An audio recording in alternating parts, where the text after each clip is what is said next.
Original বারিলতিরাজ কচুর বীজ। কখন বারিলতিরাজ কচু লাভজনক?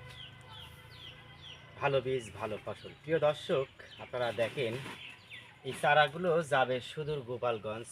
মোহাম্মদ হামিদ আলী নামে এক ভাই আমাদের কাছ থেকে 1100 চারার অর্ডার করেছে। তারই জন্য আমরা এই চারাগুলো উত্তোলন করেছি। চারাগুলো দেখেন চকচকে ফকফকে সবুজ, সুস্থ সবল। বারিলতি রাজকচু এক চাষ সারা বছর করা যায়, তবে চলছে উপযুক্ত মৌসুম বারিলতি রাজকচু চাষের। এই সময় বাণিজ্যিকভাবে বারিলতি রাজকচু চাষ করা হয়। ভালো বীজ ভালো ফসল, কেবল সুস্থ সবল বীজ থেকে সুস্থ সবল ফসল আশা করা যায়। প্রিয় দর্শক, দেখেন আমরা কিভাবে বস্তায় প্যাকেটের কাজ করছি। দেখেন আমরা অত্যন্ত সতর্কতা অবলম্বন করে এই দেখেন বস্তায় প্যাকেটগুলো একটু কাছে নিয়ে আসি যদি আমরা দেখাই। দেখেন এই দেখেন কত সুন্দরভাবে আমরা কিন্তু সারিবদ্ধভাবে এই বস্তা